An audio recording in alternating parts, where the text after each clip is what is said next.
Hello, magandang hapon po. So, bali ito is new project namin dito sa Phase 4. Ayan, Amy Row House po ito na inner. So, bali ito pong permit ni ma'am is last month pa. I think mga first week po ata ng March. So, nakiusap ako kay ma'am na hindi po muna namin uumpisahan. After na po ng Holy Week. Ayan. So, thank you ma'am. Tsaka kay sir nga po pala. So, bali, nag-start na po kami ng pahukay. Ayan. Dito po sa likod.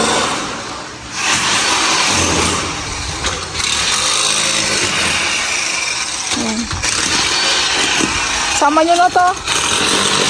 Tatanggalin yun. Oo.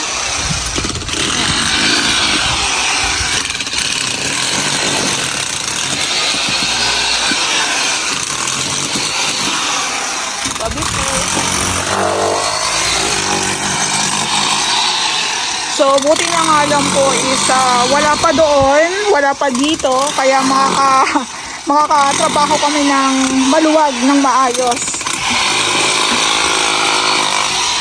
Kaso mukhang matigas yung lupa. Matigas yung lupa, no? Adobe? Oo, adobe.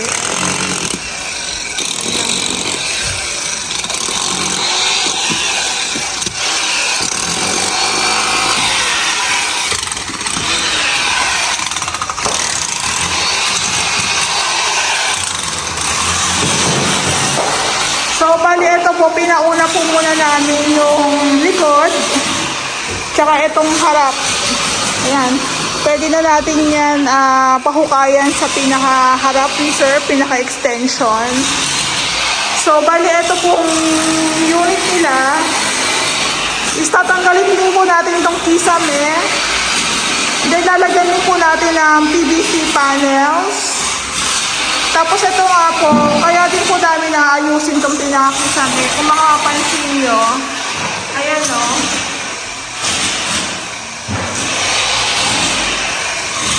Ayan po yung crack line.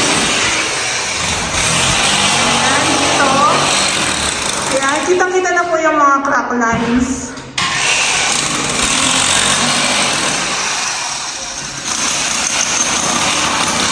So, bali, according kay ma'am, ang pinaka-kitchen nila is sa dulo na part. Tapos yung bathroom natin, stay na yan dyan. Stay na po siguro yan dyan. Siguro ako, kung may alam ko kasi meron tong one room partition. Siguro ang magiging suggest ko doon, maging semento na lang yung pinaka-partition. Instead na hardiplex. Ayan. Maganda rin yung flooring ni ma'am kasi ano na siya, rapo. So, pwede na po natin install yung tiles dyan. Ang row house nga po pala is flat painted na po yan. Ayan. Flat painted na po yan.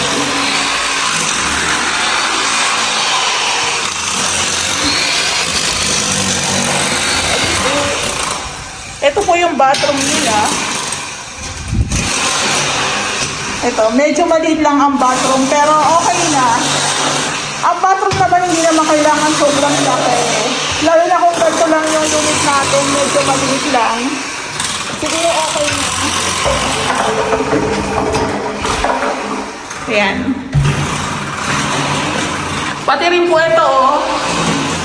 Ayan yung isang ilong na so, pag ganito mas maganda po, palitan na lang natin.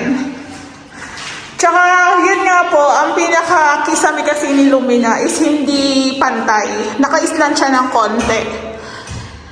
Siyempre, kung gusto mong magkaroon ng magandang renovation, kailangan talaga, kahit sabihin mo sayang naman yung materyales, huwag na po kayong manghinayang kasi ito tingnan nyo, baka isang bagyo lang, mahulog na tong kisame ni Lumina. So, mas maganda dyan, palitan natin. Lagyan natin ng insulation. Kasi mainit talaga pag walang insulation. Tapos lagyan natin ng hardiplex. Ayan. Para mas matibay. At the same time, mabawasan yung init. So, ang pagkakaalam ko dito is one room partition lang ito. So, yun nga, tulad na nasabi ko, mas isasuggest ko semento na lang yung hollow blocks na lang yung pinaka-partition para mas matibay-tibay. Ganun din naman, hindi naman tayo magsi-second floor. Siguro okay na yung gamitin natin CHB. Medyo mas mahal siguro yun, pero I think mas pang matagalan. Ayan, pansinin niyo po, hindi naka-island tayo ng konti. Ito po is papantayin natin yung ating paglatag ng kisame. Ayan, medyo matagal din po talaga ang hintayan sa pinaka tawag dito, permit. Ayan. So, before po kami mag-operate, kailangan may permit na. Ayan. Tsaka yung sticker ng Lumina. Dapat kulay dilaw to eh. Wala siguro silang sticker. Kaya nakalagay dito, fence and extension permit. Ayan. So, thank you nga po pala kay ma'am tsaka kay sir sa pagpili sa amin. Ayan.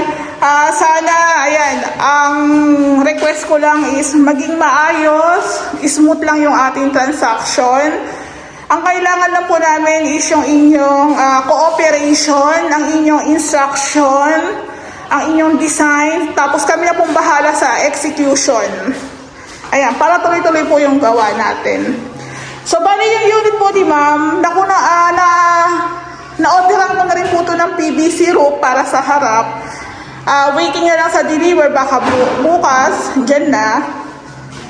Yan.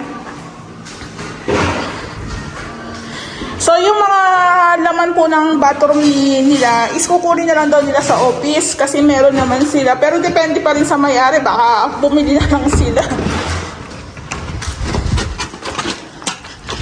So, I think yung pinakalikod dito is halos nasa 2 meters lang. Siyempre, pag nag-asintada tayo dyan, halos wala na rin. Pero at least, yung ating pinaka-extension is safe na. Tapos, siguro mga nasa 4 meters lang ang lapad. Ayan. So, meron naman muhon yan. Actually, dito ka na lang mag-rely, oh. Diyan, sa firewall. Kung hanggang saan ka lang. Same lang po dito. Parang ito po yung hangganan ninyo eh. Ayan, ayan na yung hangganan nyo dyan. So ito, close concept po ito. Wala tayong open concept dito sa may likod. So bali siguro bukas ipahakot ko na po yung mga lupa dito sa harap.